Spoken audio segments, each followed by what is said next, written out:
Galera, assim, em toda a campanha, pré-campanha, é uma coisa que a gente viu muito, tem muitos filmes que dá pra fazer em vários lugares do Brasil. Cara, Fordlândia é um filme, eu faria um filme de terror do estilo, eu vou te falar, aquele filme sueco, Midsommar, chamado Fordlândia. Cara, um filme de terror, cara, porque assim, são os americanos chegando, a gente faz o filme sob a perspectiva dos americanos, da cidade deles sendo, a malária chegando, mas não era malária, sabe? Entendeu? Cara, o cemitério que eles vão construindo, mano, e não para de fabricar cruz. Foram centenas e centenas de mortos ali. É bizarro. E assim, a experiência, ser um americano dos anos 30, o que você tá fazendo ali?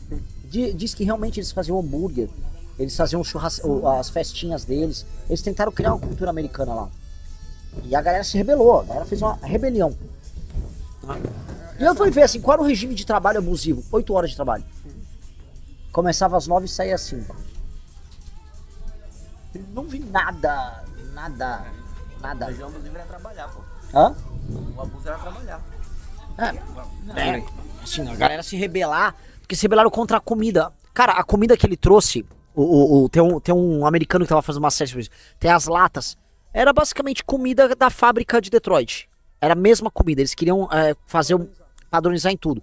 Então eles trouxeram tudo, por exemplo, os pêssegos de Michigan. Então eles trouxeram pêssego em calda de sobremesa. Se você olhar pro nível de desnutrição que o Brasil passava nos anos 30, o cara tava dando comida boa pra eles. Pão de realmente tinha mingau de aveia, tinha carne mais pouca, feijão enlatado, tinha ovo mexido de manhã, tipo assim, comida, sabe, comida saudável, você resolvia a desnutrição ali. A única coisa que ele bloqueou culturalmente foi o peixe com farinha. Mas foi só isso. E a cachaça. E as mulheres. E as mulheres. Cara, assim, o Fordlândia, pra quem não tá, amanhã vai ser um vídeo sobre Fordlândia, né? Pra galera que tá nos ouvindo aí, Fordlândia foi uma experiência muito maluca em que o Henry Ford foi enganado pelo primo do Santos Dumont. O primo do Santos Dumont engana o Henry Ford. São essas pessoas. Sobrinho do Henry Ford, não, sobrinho do Santos Dumont, encontra o Henry Ford nos Estados Unidos e ele convence ele a fazer a borracha pros pneus do Ford T, para as fábricas da Ford, lá aqui no Pará, né? E aí ele tinha ganhado umas terras do governo paraense e falou: é isso, eu vou enfiar essas terras nesse gringo trouxa. E os $125 mil na época. Foi 100, como é que é? Conte aí. $125 mil na Conte época. os detalhes aí. O detalhe é o seguinte: o governo brasileiro, o governo do Pará, ele doava terras para quem quisesse fazer alguma coisa. E isso foi na região do Tapajós, né, do rio Tapajós. Eles doaram para ele, ele foi lá, pegou a doação de 1.000 hectares de terras, foi para os Estados Unidos e vendeu para Henry Ford por $125 mil. Foi exatamente isso. Ele pegou de graça e vendeu. Achando pouco, depois da história de dar tudo errado em Fordlândia, de a revolta da panela, do quebra-panela, teve o surto de malária que dizimou a turma de Fordlândia. Mas assim, não é que morreu 10 pessoas, tem que imaginar assim. Deixa eu ver aqui, A gente tem um aqui, ó. vocês tem um aí? É.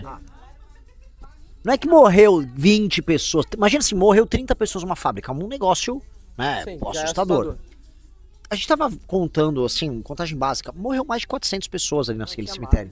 Tinha mais e morreu todo mundo que vivia. Você via que morria, era criança. Tinha lá túmulos que nem tinham nome, era só filho do Antônio. E ali a 1930. E eram pilhas e mais pilhas. Tanto que até agora, para os locais poderem enterrar as pessoas que morrem hoje em dia ali, que tem pouquíssimas pessoas na cidade, eles têm que meio que violar as lápides, porque não cabe no terreno do cemitério assim. E tem que tirar as lápides, jogar num canto. Porque assim, é muita gente, é assustador. Criança, né? Total. Muita criança, muita adulto, americano. Tem umas cruzezinhas pequenininhas assim. É assustador. E tudo da mesma época, assim. Né? E aí, outra coisa, a fábrica, quando você vai pros detalhes, né? Que é uma coisa... quando você vai pra fora do Brasil, é sempre um choque quando você vai pra um país de primeiro mundo.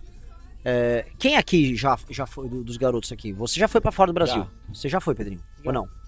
Você? Não. Você não. Sim. Você? Não. Fernando Papai? Eu fui a primeira vez para os Estados Unidos. Eu não ligava muito nisso, mas era um choque. Qualquer coisa é um choque. Tipo, a estrutura do aeroporto, a estrutura, os viadutos que você saía quando você pegava e rodava. E aí quando eu fui pra Nova York depois, em 2001, 2002, também foi nossa. Aquele mar de prédio e tudo muito bem feito. Quando eu fui pra Europa, o susto continuava. E a coisa que você começa a reparar é que a qualidade dos materiais que vão em qualquer coisa é melhor. Por exemplo, você vai pra uma escada de ferro. Escada de ferro. A escada de ferro que a gente usa aqui no Brasil, a chapa é meio fina, a chapa não tem tratamento, a pintura tá mal feita. A solda mal feita. A solda tá mal feita, não tem acabamento. Sabe, um poste. Como é que chama a mão francesa que vai no poste? É mal feita. É mão francesa, não é um... Não sei se é nipple o nome da parte que vai embaixo ali. Os caras fazem... É uma sapata fundida que os caras usam lá. Aqui é uma mão francesa frágil. Então quando você vai reparando no detalhe da infraestrutura, o tubo que você vai usar tem uma parede mais fina. Tudo aqui, a infra é pior. A fábrica da Fordlândia, lá em Fordlândia, a gente subiu, a escadaria que você subiu. Você viu a chapa da escada? A grossura da chapa? O corrimão em conexão não é um tubo soldado, é uma conexão cara, assim... de 90 anos. Exatamente, tem 90 anos, tá rígido. A única coisa que tá rendendo aí, que tá caindo, é a parte de madeira, que lógico, a madeira... mesmo assim, piso de madeira, gente, né? A piso de madeira é madeira de lei, tá a grossura da madeira, tauba. Então assim, é porque não tem manutenção, porque o resto da fábrica é uma fábrica de estrutura metálica fudida de boa. Então tem uma coisa que maquinário lá. Maquinário, nossa, não. Maquinário se tirasse de novo não funcionava. O que tem assim é que, como eu vejo que no Brasil as pessoas, quem tá no poder não se importa.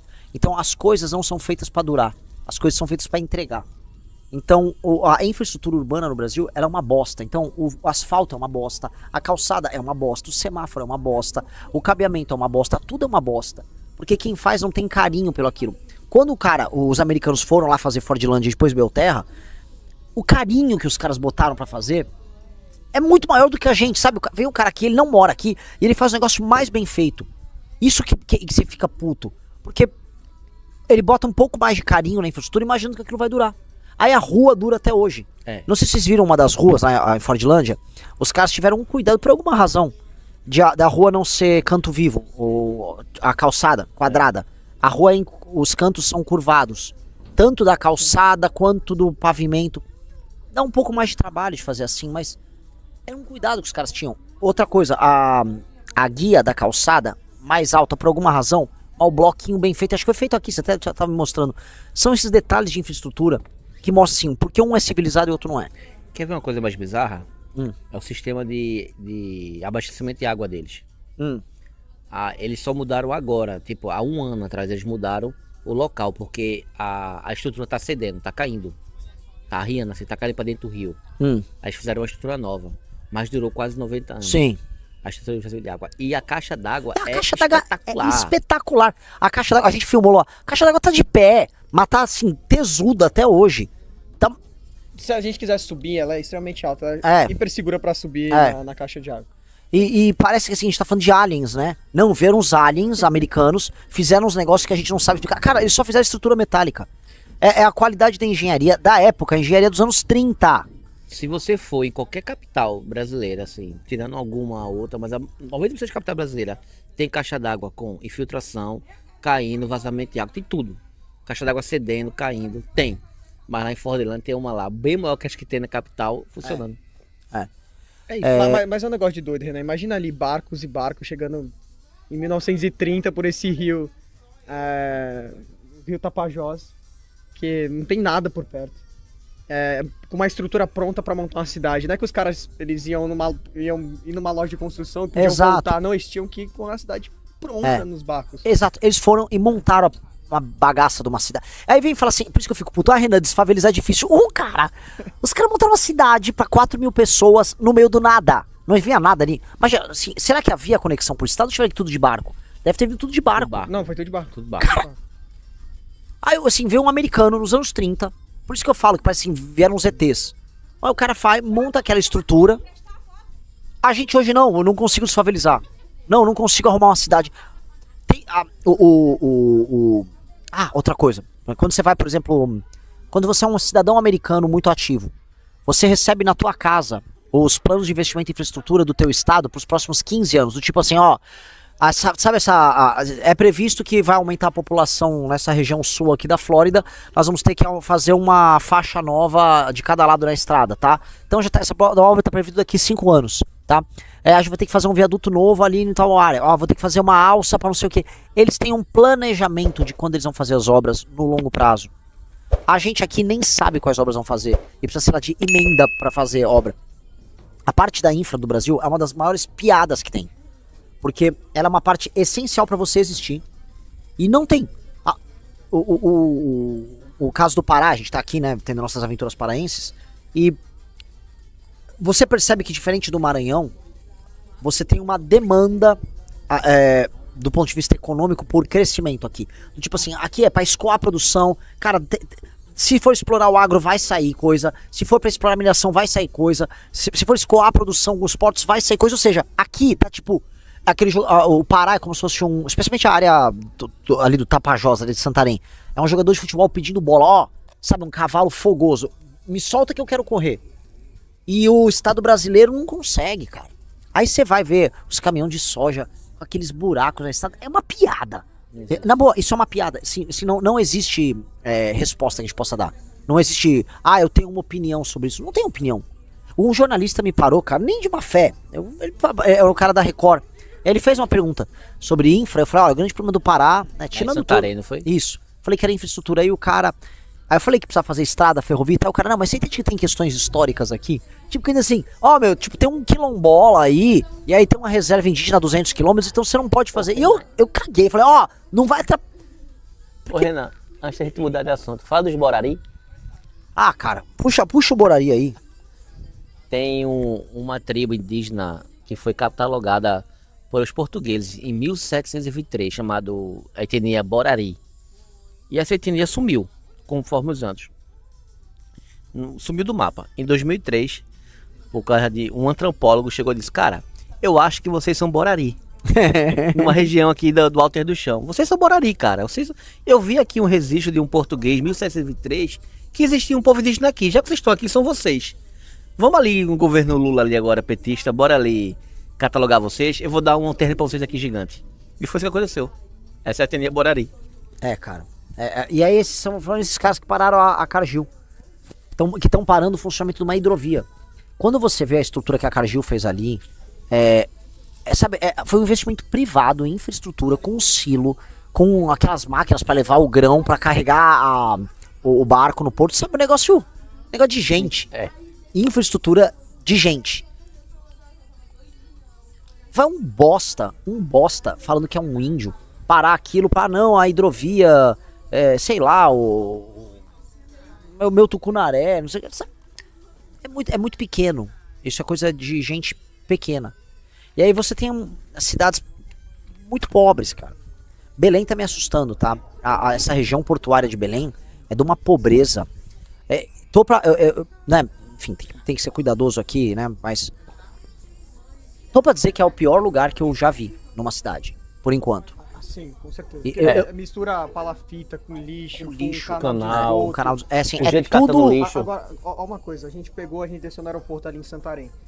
Quando a gente desce, a gente não vê essa pobreza. Até passar por onde ficou a estrutura da COP. Você viu? A gente passou pela estrutura da COP, aí começou a pobreza. É assustador. Assustador. O que eu vi na estrutura portuária ali tá pra ser, talvez, assim, o pior lugar urbano do Brasil. Era cena de guerra. E assim, pilhas de lixo amontoado, as palafitas no esgoto, imagina o cheiro ali. E assim, um calor, cara, equatorial, né? Um calor. Então, tudo entra em decomposição, tudo apodrece muito rápido. Aquela água tá podre. Como é que as pessoas vivem ali?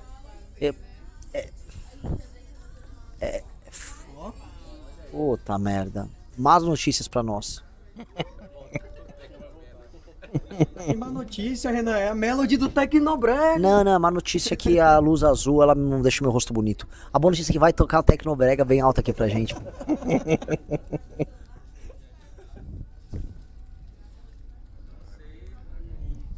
Ô Renan, e uma coisa interessante é que mesmo Fordlândia ter dado errado pra caralho, né?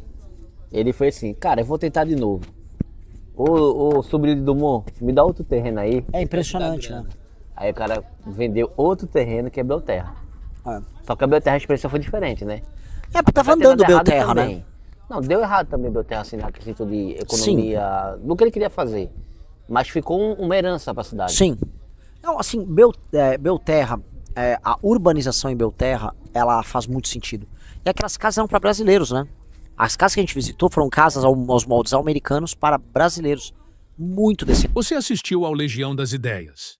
Para mais conteúdos, continue conosco e acompanhe as lives da MB Live TV.